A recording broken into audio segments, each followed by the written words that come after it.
I will now invite Anne Neville to the lectern. Anne researches and teaches in social policy at the Crawford School of Public Policy here at the ANU. A major focus of Anne's research is the impact of funding and performance frameworks on third sector, not-for-profit service delivery agencies and their clients. And most recently, she has examined the area of disability employment, where she's been the lead chief investigator and sole chief investigator in 2 ARC-funded linkage projects. Anne. Thanks, John. My task was to talk about, or to think about and write about, redesigning procurement strategies for complex policy spaces. Not surprisingly, I decided to do this in the area of disability employment services, because that's what I've been researching on for a number of years now. In disability employment services, policy rhetoric recognises the importance of providing flexible, individualised services, but the capacity of DES service providers to deliver these sorts of services is significantly constrained, primarily due to a complex, prescriptive and constantly changing administrative system and a funding system that encourages agencies to focus attention on job seekers who are more work ready. And that's what I mean by creaming and risk selection. And that's combined with parking, where you just take the initial payment and they just leave them in the corner. Now, in the paper, I set out the evidence base for the claim that introducing a person-centred approach will lead to better employment outcomes. But don't worry, I'm not going to take you through all of that today. And disability employment services, and I think employment services generally, is an area where there is total agreement between government, service providers and service users about what the desired outcomes are. There is less agreement about how you get to those outcomes. And I also, and as part of the paper, I suggest that the introduction of an explicit licensing or accreditation system will deliver more choice and control to service users, because that's part of the answer, and will therefore increase agency capacity to deliver flexible, individualised services, provided, and this is where the big but comes in, provided 3 policy preconditions are met. In other words, you need to do something to reduce information asymmetry. You need to find an appropriate balance between accountability and choice. And you have to design a funding model that doesn't work against policy goals. It actually acts as an enabler and a facilitator rather than a constraint. So it's those 3 preconditions that I want to just briefly spend the rest of my time talking about. Turning to the first one, which is information asymmetry. And that's often a reason for what I call passive restriction of choice.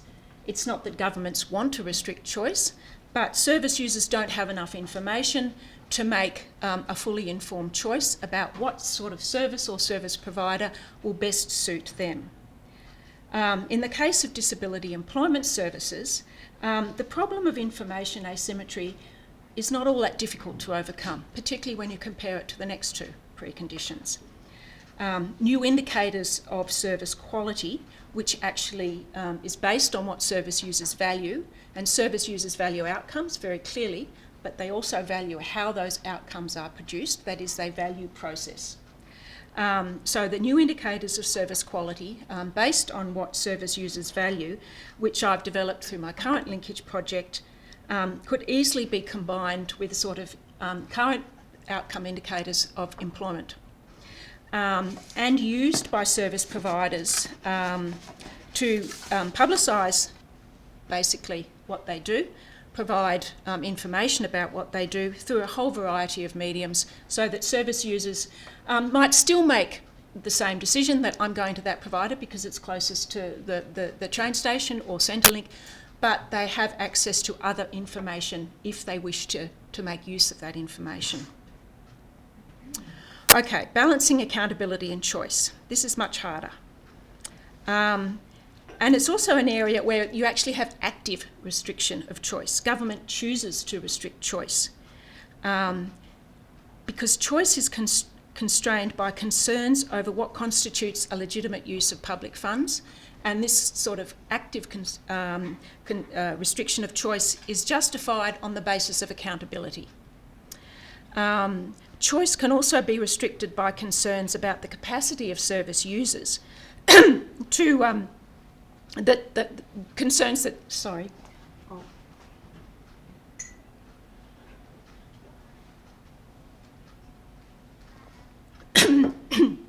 So choice can also be restricted by concerns that service users may not have the capacity to make optimal choices. They may choose the wrong thing. They may choose to do things that is actually not in their best interests or won't get them to the goals fast enough. So in other words, an overly cautious approach to accountability and risk management may result in individuals not being supported to make choices and take control. And this is very evident already in the NDIS space, where low expectations is constraining some people's choices, because it tends to happen even more when you're dealing with groups which are labelled vulnerable. Now, there's no magic bullet to finding the correct balance. There's no right answer. So rather than me just plucking a few suggestions out of the air, I'm going to take John's notes to presenters to heart and simply leave that thought with you. The last thing I want to talk about is the funding model. And I think in some ways this is the most important, because accountability concerns are not just restricted to concerns about the actions of service users. It also moves on to concerns about the actions of service providers. So I mentioned creaming and parking. And the continued existence of risk selection, which is the jargon for creaming and parking and other such practices, in employment services in Australia, means that the question of to what extent government should regulate the behaviour of service providers also needs to be thought about. Now, disability employment service providers are selected at the moment through a competitive tender process, funded by an outcome-based funding model that requires achievement of milestones before payments are made. Agencies are contracted to provide services within a designated employment service area and allocated a certain market share within that ESA. And this is the competitive market. So you can already see there's a lot of restrictions around actual exercise of competition. Future contracts and percentage of market share are dependent on agencies' ranking relative to other agencies, not just within their ESA, but across the whole of Australia. Now, the international literature recognises that quasi-markets are subject to risk selection. But in Australia, where continued funding is dependent on performance relative to all other agencies, as opposed to meeting some sort of best practice standards or benchmarks, which I must, this is a footnote, add that agencies are also audited against National Disability Service standards, but they've got nothing to do with whether or not their performance, whether their contract is renewed or not, or their allocated share is cut. And with a funding model that only rewards outcomes, there's even greater incentives for reasons of survival for agencies to engage in creaming and parking. So I'll finish with just two suggestions as to how you could reduce the likelihood of risk selection. The first is to deregulate market entry and exit. That is, entry into the market is dependent on licensing on an accreditation process, and agency ability, and I think this is important, to continue operating within a particular area is dependent on business decisions made by the agency itself, rather than decisions taken by government about the comparative performance of that agency compared to every other provider in Australia. And those decisions based on a very untransparent regression model which produces star ratings. The second is to change the payment system, and this is where thinking about process comes in, so that the achievement of interim milestones are rewarded. In other words, recognising that sort of causal linkage that I said is, the evidence base for is in the paper, that in order to get outcomes, you actually have to do certain things to increase the likelihood of achieving those outcomes. So let's reward providers that actually do those things that we know will increase the likelihood of achieving desired outcomes. Yep. Okay, I could talk about for 2 minutes, but I won't, about weightings. I'll just leave it there. Thank you.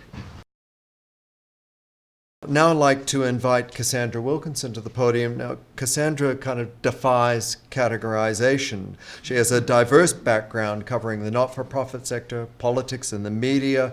She has held executive roles in state and federal public sectors and has undertaken external affairs roles in business and the education sector. She has expertise in infrastructure, transport, public policy, public sector management, and has touched on issues of leadership inequality and happiness economics. And she's published diversely on politics and parenting, so she's obviously a Renaissance woman for all seasons. Cassandra, and that's you.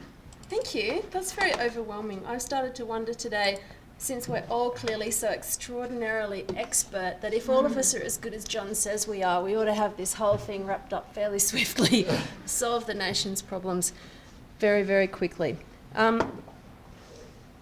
That's just a picture of Johnny Depp. But We're the that's dogs.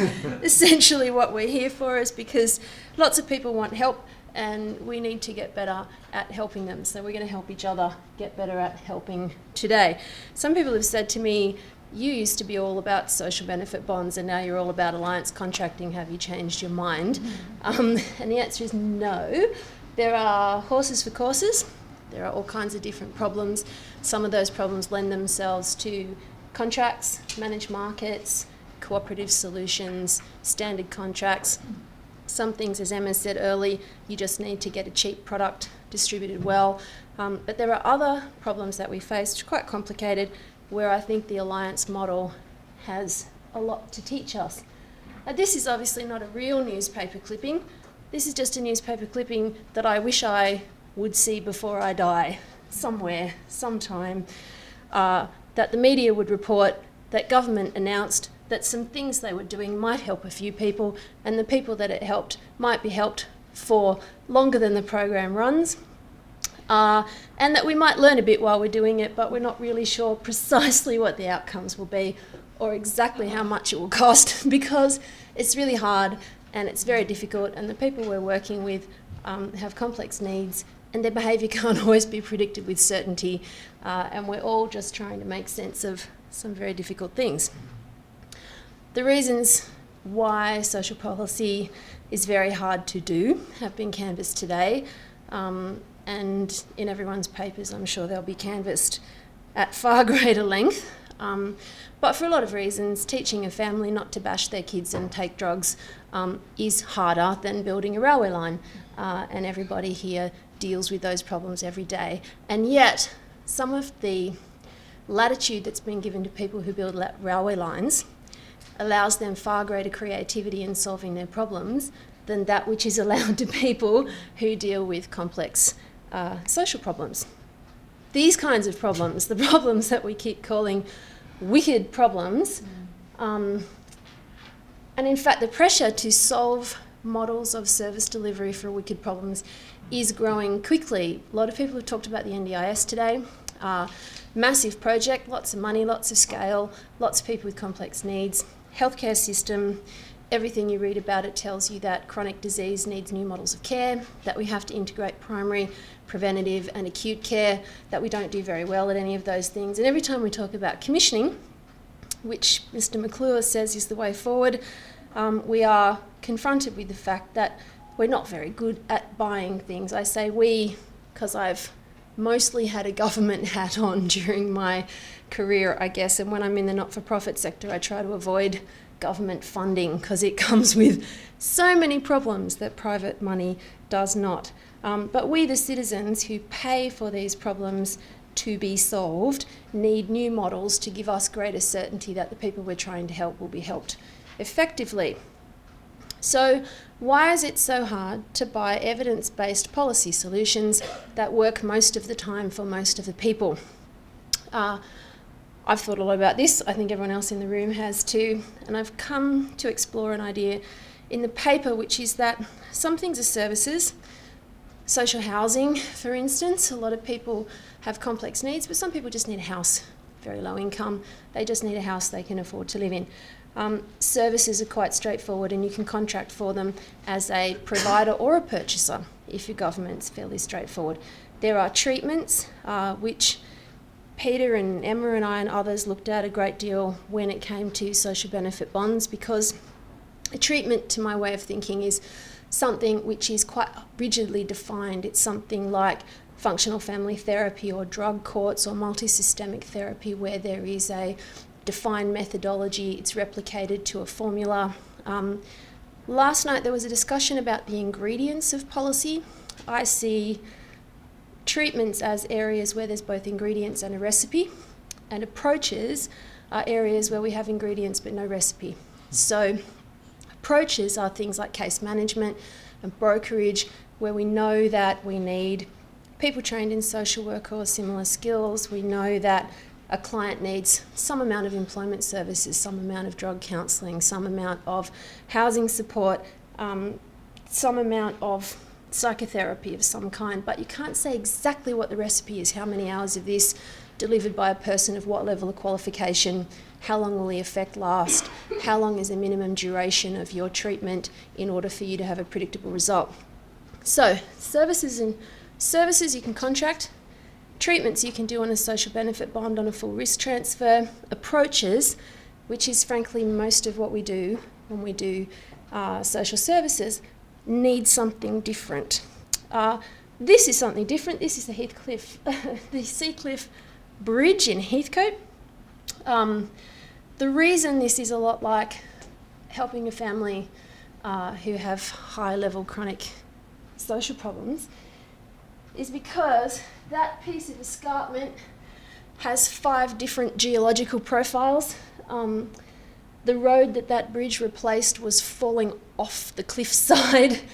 When they explored the opportunity to tunnel through the hillside, they discovered Aboriginal heritage sites.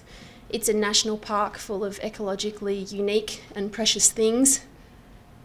So instead of picking a solution, what the then RTA did was to find the right partner among the many engineers available, and so that we think it's probably going to cost $10 million to build some kind of something, a road, a tunnel, a bridge, something, but the existing road's falling into the sea. The bridge they came up with cost them $50. It's electrocuted because the concrete sits in salt water, so there's electrical currents running through it, which was a new thing they invented. It's actually 2 bridges, some kind of suspension bridge and a cantilever bridge. Everything about it is fascinating, interesting, and unique to its particular set of problems. It cost 5 times the original budget. Everyone agreed it was great value, money well spent, the community love it, the government's very happy. Nobody gets to do that with kids in out of care. This is the stuff that we need to do for kids in foster care. This is the stuff we need to do for drug addicts. We get to do this with bridges and railways all the time. This is a happy couple in New Zealand living outside a typical New Zealand home, which I've picked because they live somewhere near the Canterbury District Health Board, which is globally renowned for having effectively managed integrated public health. They use alliance contracting. They went to more commercial contracts, couldn't buy the things they needed, found that they were having to revise and review and alter and change things over time, so they've moved to alliance contracting. Alliance contracting allows you to test a hypothesis, talk to your stakeholders, talk to your suppliers, determine your unit costs, determine your variables, understand your risk, and then only finally, when you've got a good picture of what your costs are, what your risks are, you then get to allocate risk between the parties. You then work out the rate of return. You then make your contract once you've defined the problem. So this is the kind of thing that I think we should be able to do more of in social service contracting. Thank you very much for your time. Our first speaker today will be Melina Morrison, who was appointed the inaugural CEO of the Business Council of Cooperatives and Mutuals in 2013. Melina is a founding director of the Cooperative Businesses Advocacy Organisation Social Business Australia, which was established in 2009 to increase recognition of the contribution of member-based business in the national economy. For the last 10 years, Melina has headed media campaigns for peak co-op bodies, including the International Cooperative Alliance. As I'm sure she's about to demonstrate, she is a powerful advocate for the mutuals and cooperatives movement. Melina. So you've described me as an advocate. I describe myself as a cooperative nerd. I have to apologise in advance. So thank you very much for the opportunity to be part of this discussion today. As a disclaimer, I'm not an academic, I'm not a policy maker, I'm not a policy advisor, I'm an advocate. Less charitably, I'm a lobbyist, so I won't ask for permission, I'll just ask for your forgiveness later. So I hope I can keep to my time. Thank you for the discipline of 10 minutes. It's probably better if I read from my paper, better for you and better for me. As the first national body representing cooperatives and mutuals, it's my job to spruik the model. And to do that, we have to produce evidence about the model and demonstrate its currency and its relevance. So 2 years ago, actually I'm thrilled that the discussant today is Dr. Stevens, because 4 years ago, Ursula launched the precursor to the Business Council of Cooperatives and Mutuals, which was Social Business Australia. So the circles come around, Ursula. We launched the council 2 years ago in 2013, and that was on the tail of the International Year of Cooperatives. And when we set up, we saw that practically everyone was having a stab at reframing the policy of service delivery. You might recall an interesting exercise that was occurring at that time, which was called the National Commission of Audit, for which we made a submission. What we soon realised was that if we believed that in any discussion about transferring responsibility at some level for addressing social needs from government, or perhaps in a compact between government, civil society, citizens and the private sector, this should also include a discussion about a new type of public ownership where the state doesn't want to own the service, or it can't. It might be argued, but it's too important to have that service owned for private benefit. We felt we had to come in and make this argument. So into this space, the council produced this document, which is the white paper on public service mutuals. What the paper does very simply, and I'm very happy to send everyone a link to it, is that it outlines the comparative benefits for cooperatives, member-owned organisations delivering social services, public services in some cases. It argues for an expanded role for these organisations. It points particularly to some other jurisdictions, namely the UK, and presents a plan for government, communities, individuals to discover, to set up and run their own mutuals, their own services through mutual aid. Working back from the topic today, we've been asked to present some of these new tools for policymakers and practitioners. And when I thought about this, I really felt it was time to interrogate our own white paper in terms of the tools and the policy that we're advocating for. And I asked for the help of my UK colleague Cliff Mills from Mutuo UK to help me with the paper that we've written as part of this symposium. So this paper does interrogate the claims of the white paper that there is a role, an expanded role, that's necessary for mutually owned organisations in the space of public service delivery. And we think it's really timely to do this because from a mutual and cooperative perspective, we think that the ideas and principles that have survived in the current organisations that still have mutual organisational types can become mainstream again. Most importantly, we know that you can't create mutuals from a top-down policy, from government diktat or by commissioning private sector individuals, consultants, to somehow convert our existing public organisations into something different. And we also know the claims that what's been made about what's happened in the UK, which is why I've asked my UK colleagues to provide some investigation and some retrospective look at what's happened around something called mutualisation in the UK has to be treated with healthy scepticism. Many in the UK now realise or believe that the government-sponsored process of mutualisation has been a mask for privatisation, because the objective was actually to reduce the number of individuals on the state's payroll, and mutualisation is politically perhaps a more palatable route to outsourcing of public services than privatisation. Currently, there's a Senate inquiry into our sector, which is a terrific opportunity to talk about the options to do things through mutual organisations. But a very important submission that's been made by the CPSU, and what they say about the UK experience in their submission, that cooperatives and mutuals have delivered some perverse outcomes, is arguably correct. So there's ideology and spin on both sides of this, and this has led to some missed opportunities and mistakes. And we believe we have the opportunity to make sure that we don't repeat those mistakes and to describe how we can learn from this. So I'm just going to briefly talk about 3 core ideas in our paper. And the first is that the first idea that we posit is actually connected, and I hope this doesn't make me a pariah today, it's actually connected to the context within which policy making in general, and even this discussion today around policy making, occurs.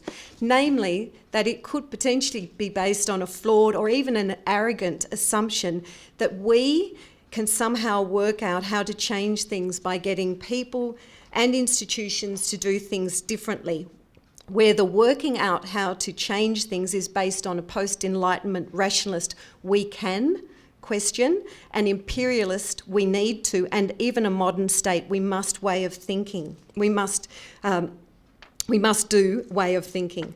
A counter-narrative might start with the question, who are we and who are they? Should we reflect on whether we have the ability, the legitimacy, the justification in intervening, and might they have something to say or a part to play and possibly a different suggestion? So this is a caricature, perhaps, of contemporary policy making, but it sets the scene from where I come from, which is a mutual and cooperative perspective. If mutual and cooperative ideas are to play some part in the future of public service, and I take this is a proposition, not a given, we need to ask two different questions. The first is, what are the services where those involved in providing them want to deliver differently and where they want to work more closely with users and citizens? And then, can mutual and cooperative principles help to inform a new vision for the next stage of the development of those services? The second idea I will draw from the paper is that cooperatives and mutuals are atypical service delivery models. They do not emerge from policy, but despite it, although arguably they could be enabled by policy. So where policy attempts have occurred, such as in the UK, to do mutuals, the results are often errant. And I describe it as something like the illegitimate children of mutual gods that carry their surname but not their bloodline. Mutuals are not created by consultants, civil societies or governments. They emerge from within communities as a self-help response to hardship. So by giving a different impression, the UK Cabinet Office, which has a mutuals task force and has done this mutualising process, has led to the emergence of a number of professional firms adapting traditional consultancy and transactional approaches used in privatisation to incorporate so-called new mutuals. So not only has this created a wrong impression of what's being established, but in the short timescales, which are much more based on electoral cycles and accounting years, make it extremely difficult to achieve anything from a worthwhile mutual perspective. A couple of minutes. So what I might do is jump forward and just say that in the gloom of this, there are also very positive, good and interesting examples, and these are 3 examples in Australia right now. National Health Cooperative which currently accounts for 7% of the ACT population in primary health care, is essentially a cooperative of budget holders where each member is a payment trigger via the Medicare rebate. The cooperative is organising the demand side of the market so that the consumers can influence the service provider, which as co-owners they have ultimate authority and ownership over, capturing the value of the surplus back into the enterprise to do more service delivery, rather than repatriating it away from the business to reward, for example, external owners of the business in the private sector model. In this context, consumers are both service recipients and service providers, shaping the service around their multi-dimensional needs. Common Equity Housing Limited, which is a cooperative housing provider and the largest social housing, community housing provider in Victoria, is an enterprise-owned cooperative where service users, in this case social housing consumers, are the directors of their own social housing provision. And how this happens is via their actual governance role on the boards of the housing cooperatives which own the parent, which is the housing stock provider. Governance itself is the tool through which the clients lead service delivery since they design, maintain and administer the policies regarding their social housing tenancy. And lastly, Cooperative Home Care, which is a wonderful worker-owned cooperative in inner east Sydney, recasts the home care worker in the role of manager and owner in addition to their role as care professionals. Am I out of time? Pretty much. So my final idea to pull out from the paper is that there's something going on about power here, or rather the transfer of power from policymakers to service users. If we want different public services where those using and those providing the services have a more engaged relationship and role in deciding how those services are provided and how they should evolve, where those services are economically sustainable but where optimising that service for the benefit of the public is the fundamental purpose, then this does include factoring in a significant transfer of power from governments and provider organisations to citizens, workers and communities. As one final example, the National Disability Insurance Scheme is a disruption to the usual way of doing things. It's a big step towards giving users real power and choice. But will it alone disrupt the current marketplace for provision and turn it into something better? Will it help those trying to make a living as professional carers? Perhaps the concept, and I'll leave you with this final thought, perhaps the concept of personalised budgets needs to go a step further. Individuals making individual choices can be relatively powerless. Sometimes they don't find it helpful or advantageous, perhaps even stressful.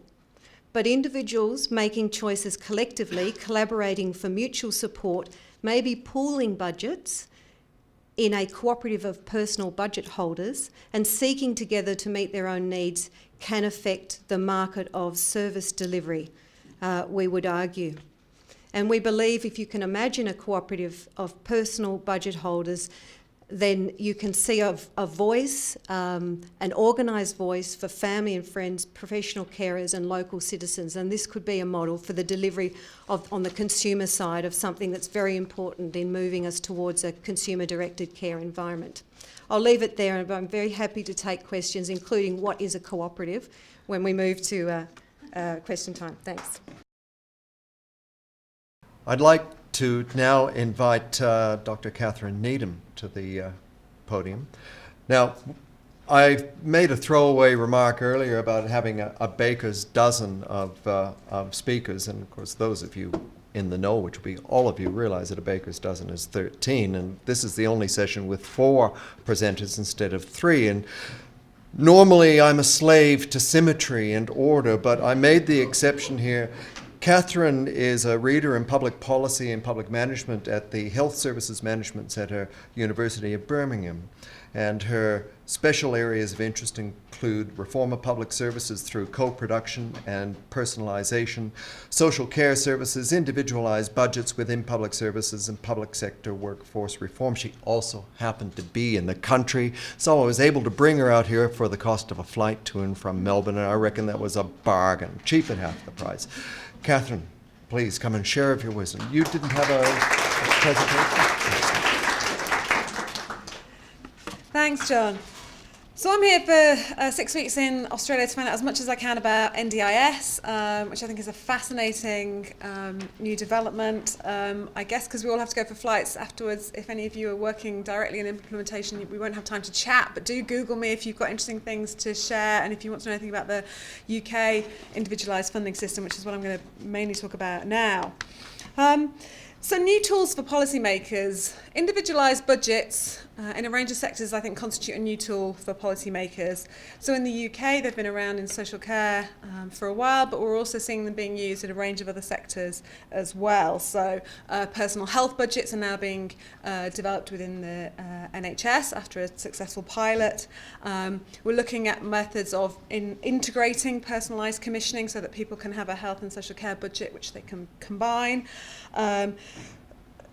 Individualised budgets have also been used in adoption services for rough sleepers, for the parents of children with special educational needs. So they're being used in a range of different sectors. And I think the question is, what are these tools for? What are the individualised budgets supposed to achieve? Because I think unless we know that, we can't really know whether they're achieving them or not. And I think in relation to social care in particular, and services to people with disabilities, we can identify kind of 4 aspects, although I think these are probably transferable to those other sectors too. So we could say they improve outcomes for individuals. We could say they extend choice and control to citizens, which they should have as a matter of right. We might say they make citizens more financially literate by giving people assets and giving them more choice over how those assets are spent. We bring them into a sort of financial citizenship. And then finally, that they make the system better, that the innovation that they drive deals with system level problems. And I'm going to talk through those now. I think I'll leave the financial literacy aside because I haven't heard the argument made really in the Australian context around NDIS. So I think that's perhaps slightly peripheral to our interests today. But in terms of individualised outcomes, so we've had direct payments in the UK for people with disabilities since 1996. But the big drive, possibly the equivalent of NDIS for us, was 2007, the Putting People First agenda, which really put momentum behind that. So we have got a fairly decent amount of time to look at individualised outcomes. And what we find is that there is survey evidence to show that people who are holding an individual budget are getting better outcomes. So we do have some survey data around that. I think there's 2 aspects of that to bring out. And the first is that they tend to get better outcomes if they hold the money themselves as a direct payment. Now, my understanding is that will be possible under NDIS as well, but the expectation is not probably that that's going to be taken up by an awful lot of people. And I think in terms of getting individualised outcomes, it's the people who've had the money themselves, who've employed a personal assistant, rather than going with a larger service provider, that really got the good outcomes. And I think the second thing to bear in mind in terms of individual outcomes is that these are the early adopters. These are the people fairly early in the system who said, I want to take this initiative and make it do something for me because I'm dissatisfied with the system and I've got the networks, the self-efficacy to really make a difference here. So I think there is a danger that we extrapolate too much perhaps from some of the good early outcomes for individuals to assuming that that's going to be a mainstream finding. So in the UK, where personalised budgets can be held by older people as well as by young people with disabilities, take-up of direct payments has been around 25% in relation to, say, learning disabilities, 7% for older people. So the take-up of actually that more innovative opportunity has been relatively small so far. Second aspect, a matter of right, and this I think is very difficult really to argue against, that, you know, when we're offering people here the opportunity to have choice and control over what time they get up in the morning, what time they go to bed, how they spend their day, the things that most of us take for granted. And I think that's, you know, been a very powerful underpinning of the debate here and in the UK, that people are experts on their own lives and that we need to give them the freedom to do that. That does, though, become more problematic when you get into health and personal health budgets, because it's much harder to say you're an expert on your own health. And if you want to take your personal health budget and spend it on aromatherapy, how do we feel about that? Is that really what we want NHS money to be going on? How does the kind of formal evidence base interact with the kinds of things that people feel themselves will make them better, which might have well-being benefits, even if they don't necessarily have kind of clinically proven benefits? So I think that issue of kind of choice, control and rights is, in the social care sector, I feel like the case is proven, but it does become more problematic when you move into other sectors where we perhaps, professional knowledge has been much more carefully guarded, perhaps in relation to health. And then the third one, the fixing the system. And here, this is, I think, where my greatest doubts lie around individualised funding. We did things, I think, in a slightly different order in the UK. So we outsourced public social care services before we individualised the funding, really. Whereas it seems here you're doing both of those things at the same time, and that seems to me to be a recipe for a very turbulent few years around social care. But one of the things in relation to the UK was that a lot of particularly home care and residential care services are of really poor quality, very low pay, low trained workforce, delivering care in a very commodified way. And the idea was if you gave people the budget themselves, that they could drive a change in the system. There was an assumption around if I've got the purchasing power, then I can make a difference. Whereas particularly in elder care, we've had self-funders for a long time. So if you don't meet the means test, around 40% of older people make some contribution to their care. So, they've had that power of the purse for a long time. And if you look at self-funders, which people don't do very often, there is some data to suggest that actually they don't get great outcomes either. They haven't been the engine of good quality in the home care sector because they can't afford, just as the state can't afford, really to pay for quality in that sector. And so, we find in the self-funder sector, people making decisions at a point of crisis. They don't have the information, they don't have the capacity to make good choices. And it seems to me that for lots of people with individualised budgets, that will be the same, unless we can get information, advocacy and support in at the right point. And that, I think, has been the take-home message for me from looking at a range of individualised funding systems, is that when you speak to people who've been through them, some of them say, it's great having the opportunity to make the choices. But what I really liked was the opportunity to sit down with somebody who listened to my aspirations, what I wanted to do with my life, and help me think about what some of the choices might be. So it's that support planning role and developing that kind of relationship with somebody who's looking at you much more from an assets perspective rather than around your deficiencies, that's really made the difference in a range of the different pilot evaluations that we've seen. So in relation to NDIS, I've heard quite variable stories about the planners, but they seem to me the real, possibly the kind of crucial intervention in that system. And it seems perhaps not enough imagination and effort is being put into thinking, who are those planners? Have they got the right kinds of skills so that they're helping people make different kinds of choices if that's what they want, and to have different kinds of conversations. And I hope that the system will develop in such a way that planning is done well, that information, advocacy and support are there for people as they make choices and as those choices develop, so that you end up with a system that drives innovation, change and quality, rather than just giving people a shopping list of fairly poor quality choices. Thanks.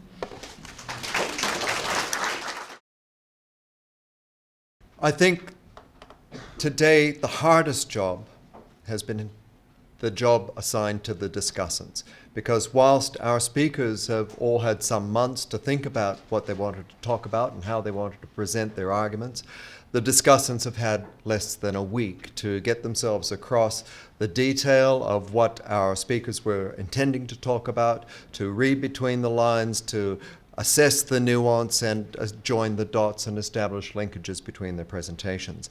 Our last discussant for the day is Dr. Ursula Stevens, who is, as we all know, is a former Labour Senator for New South Wales, first elected to the Senate in 2001. Ursula was appointed Parliamentary Secretary for Social Inclusion in the Voluntary Sector by Kevin Rudd, and as Parliamentary Secretary assisting the Prime Minister for Social Inclusion. Ursula was instrumental in mapping out the Rudd Labour government's strategic framework for the not-for-profit sector reform process, and is regarded, or was regarded by many, as the champion for sector reform. Since ending her term as Senator in 2014, Ursula has turned her attention to supporting community organisations and enterprises. Ursula, I now invite you to the lectern. Thank you very much, John, for the opportunity to be here, and thank you very much to the contributors to this section. Always great to talk about innovation and new models, given the extent of what we've heard today. And it is great to have a baker's dozen, to have, 13 magnificent presentations today, notwithstanding Peter's spectacular performance this morning, as an addition to that. And of course, we're going to hear from Paul following this session. So these are 4 very different, very important contributions to the debate. Very detailed and profoundly different ideas and models to contribute to the challenging issue, which is the necessary preconditions to exploring alternative approaches to addressing social needs, and the significance of the contributions at this time of the day are not to be underestimated. So I had the opportunity to consider the 4 papers, as John has suggested, and tried to pull out some common themes, and many of the themes are actually the themes that have endured throughout the day. So first of all, the issue of having evidence of success and the challenges of substantiating policy success over time has been a recurring theme throughout the day and in these papers. Secondly, the issue about value for money and best value and public benefit, and actually the question about to what extent do we accept the principle of do no harm as a justification or an outcome, is something that we need to really consider. Each of the papers goes to the issue of competing vested interests and political interests, and we can't actually have this kind of a debate and a discussion without remembering the externalities of political ideology and the motivations that may occur in terms of policy development and presentation by governments, and the fact that that actually changes many of the dynamics for people midstream in the way in which they may be trying to deliver services or address complex needs. We've talked a lot today about risk, about managing risk, about transferring risk, about eliminating risk, and about responding to the risk challenges. And these issues are inherent in these 4 papers. We've talked again about efficiency and effectiveness, and what do those 2 concepts represent in terms of addressing these issues. We've talked about competitive neutrality. We've talked about transaction costs and administrative burdens. And very importantly, when we start to talk about personalised budgets and personalised care, we talk about the importance of personal agency, and how if we don't have that capacity to make informed choices, that the consequence of that is restricted choice within this framework. And particularly we've heard this today in terms of the Disability Employment Service and in terms of the NDIS. The challenges that we have about choice and control and rights, and how as public servants there is always the complex balancing of those of delivering a public good in some shape or form, and then how we actually can address those issues of choice and control and making poor choices. And for example, if we think, not one that was mentioned here today, but think about the issue of the access card, this policy of the current government about an access card and limiting people's choice to what the government thinks is the best choice, and preventing people from making what the government thinks are poor choices. We get to kind of think about, not a human rights concept, but certainly the issue of allowing people to make mistakes, and the big challenge that there is when you're talking about public funds in terms of doing that. So aromatherapy would be one important suggestion in a positive sense in that way. One of the papers, it's Anne's paper, I think, talks about Australia's compliance-centred regime, where our services are shaped and managed by the compliance regime, the regulatory framework that governments present, and the challenges that that has for allowing for innovation, flexibility and adaptive responses. And the markets, the choice of providers, but as we heard particularly again in the disability employment space, you may have a choice of provider but you don't have a choice over the outcomes and the challenges that that presents for us all. So I was very taken by Cassandra's alliance modelling. I have to say my own experience in government with alliance modelling was a abject failure in the terms of, we presented with many of you will remember the Indigenous housing policy. That was totally done on alliance contracts, and I think at the end of the assessment period it was deemed to be really problematic because the alliance model had been developed out of a presentation that had been given to government around defence procurement. So the same kind of systems had been put in place that were very common in the defence arena. But when it came to the Northern Territory and trying to develop housing outcomes, what did we discover? That the kinds of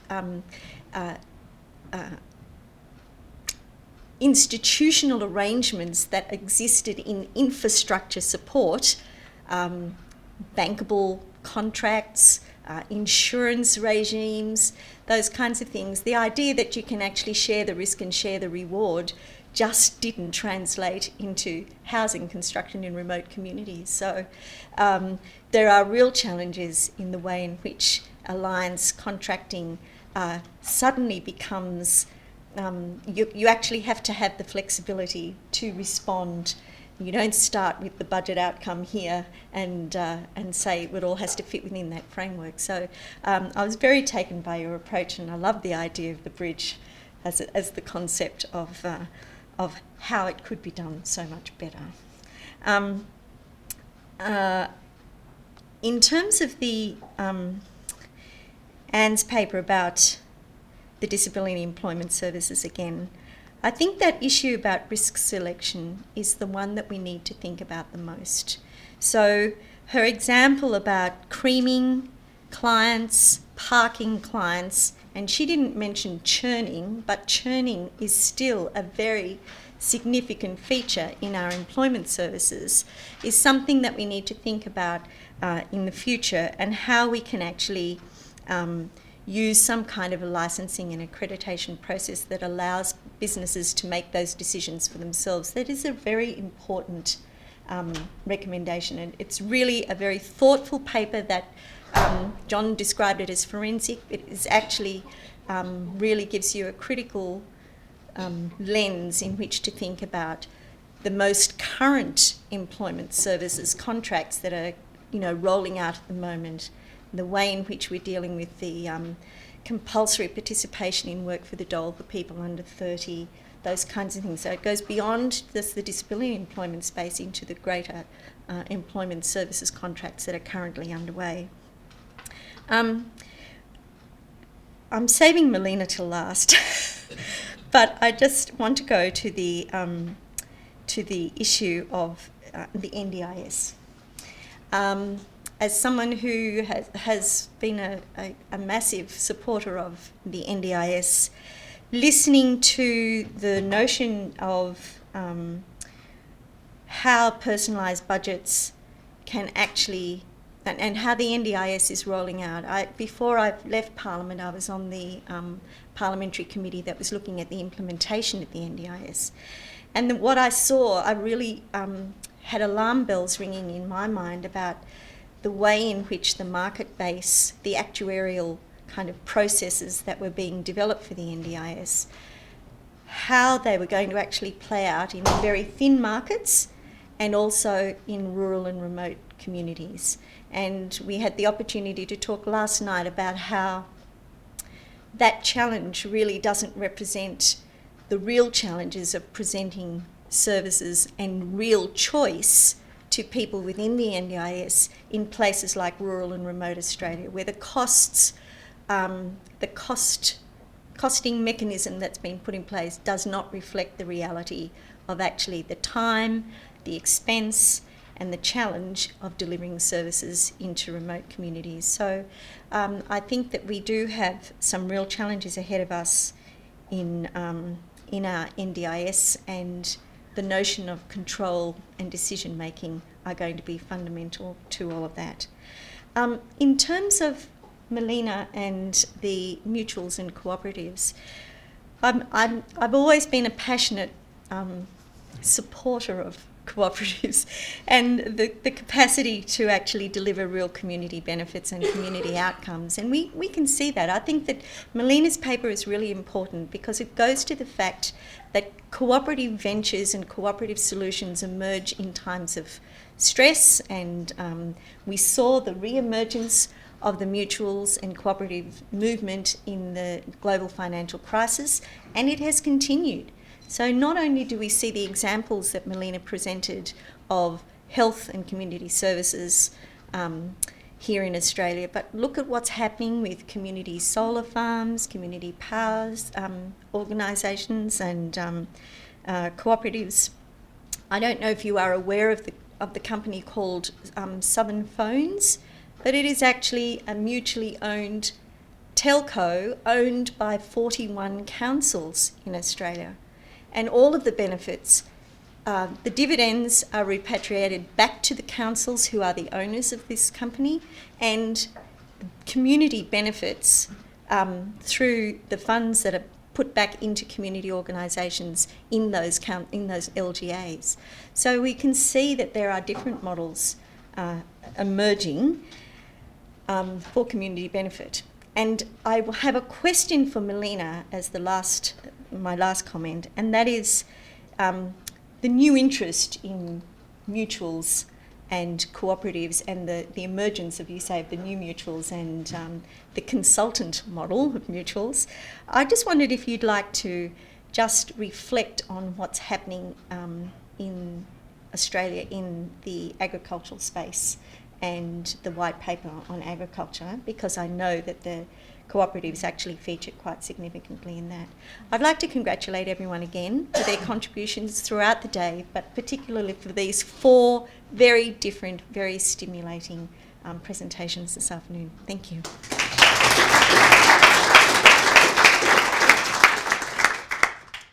Thank you. Thanks very much for the fantastic summary of all of the papers, Ursula.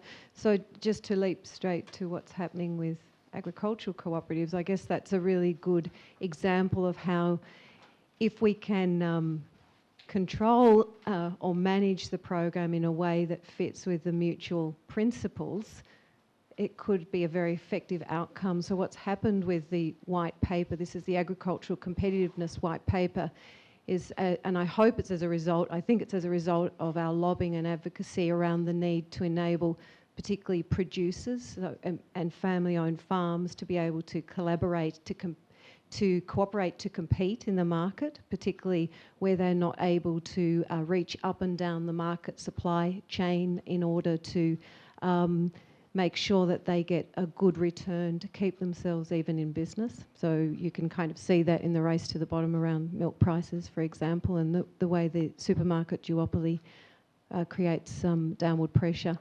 So the Minister for Agriculture has put $14 million into a pilot program to stimulate the idea that we can investigate modes of collaboration in the agriculture sector, including cooperatives.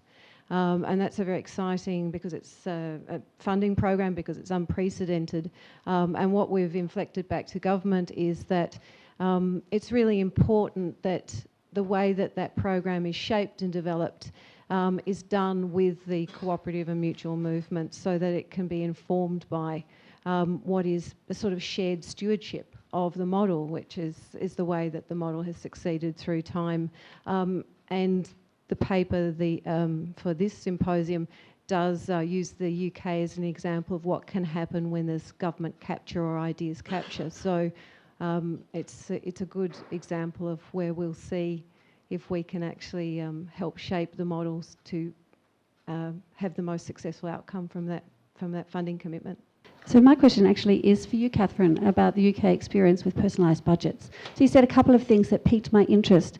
The first one was you mentioned that unless we can get information, advocacy and support in at the right point, then we don't get as good outcomes.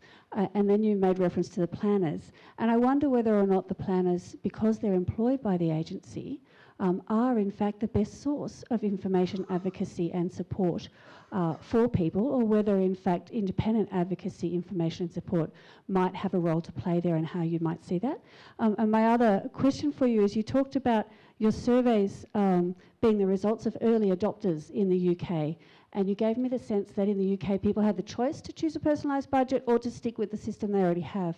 As the NDIS is rolling out here in the ACT, people are not being given a choice about entering, and I'm wondering about the difference you think that's going to make, where people are not actually exercising initial choice and control about when they go into the scheme. There's a bit of a struggle here to sort out the respective roles of government, business, civil society and individuals, which we've been coming back to all day. But this is a very long history of this struggle. It's not new. Friendly societies, for example, were replaced by government health insurance. You've got a lot of mutuals became more like private companies, and RMA became actually a private company. And you've had these shifts over time. And I guess what's in my mind as we're moving forward now, what are the principles each of you see as governing who fits in where to make the system more effective? Something I wanted to ask about was, I don't know a whole lot about employment, I've only just started looking at it, but it appears to me that the role of the of employment agencies in providing the sort of the fee-for-service burden in order for people to get their unemployment benefits is sometimes a bit sort of contradictory, or competes with their role in the sort of the outcomes focused finding them a job. And I was just wondering, in your model, how you sort of explored that kind of, delivering the activity test sort of on behalf of government so they could get the benefits alongside the delivering of employment itself. Yeah, I think I agree. I guess I focus on planners because I know that the planners are there, and from the providers I've spoken to, and actually some of the people from disability organisations, I get the feeling that currently the planner is the person who makes the decision. By the time it gets out of the kind of planner's hands, decisions have been made and can't be unmade. So I agree, I think peer support, independent advocacy would be a better model, but I'm not sure that that's currently funded or designed in, and therefore it does seem to me as though that's why I say an awful lot of weight is resting on the planners, and my sense is that the planners are quite variable in the extent to which they're really kind of using the potential for innovation in the system. So I agree they're not perfect, but perhaps they're the best vehicle maybe for that at the moment. In the UK, you can continue on a managed personal budget, which means that the local authority looks after the money for you, and you can effectively continue with quite a similar kind of system, which is why I said that I think the scope for turbulence here is much greater, because you're changing your provider market at the same time as individualising budgets, whereas although there was overlap, we sort of did one before the other. And so again, I guess it means therefore that the plan that's selected is particularly crucial, because everybody is having to change. But another thing I've picked up is that a lot of people will be excluded from the scheme as well. So that actually this is not everybody with a disability. This will be a particularly high-end group of people who will have a package. There will be a lot of people who don't, and I guess what's not clear to me is kind of what's available for them and how much. There is a sort of national disability strategy which is really thinking about how we offer choice and control and access to mainstream services for people who don't get a package. And I guess in terms of Andrew's question of the principle of who fits in where, I think obviously that's a tricky question. I suppose I'm increasingly interested in the questions of not necessarily sector, government, NGO, private sector, but size. I think small organisations deliver things better than large organisations, and it doesn't matter whether they're public, private or NGO. And so that's something I guess I'm pursuing in terms of my own research. I think it's a really difficult question as well, and I think I would tend to side with Cassandra, which is that these models are very mutable, and it's not about deciding, from my perspective, beforehand what are the right roles for each of the individual stakeholders or players. It's starting with the question. So if we're it's again that sort of form will follow function idea that I'll go back to the questions. What are the services where those involved in providing them want to deliver differently, and where they want to work more closely with users and citizens? So starting there, then from a cooperative or mutual point of view, we would investigate, or we believe we should investigate, whether cooperative principles can help inform a new vision.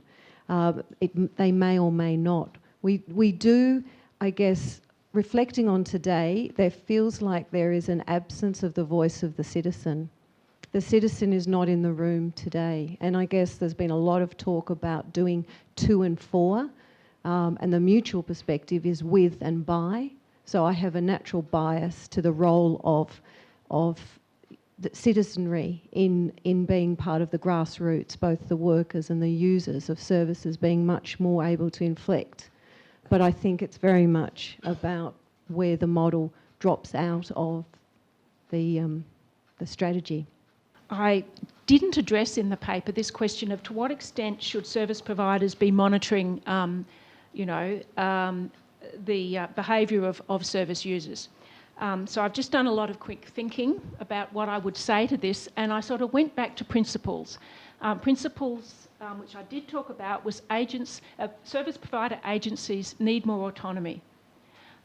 They should be treated as professionals who are capable of acting in a professional way. Extending that principle to that specific question has, this particular service user applied for the certain number of jobs that the government requires them to do.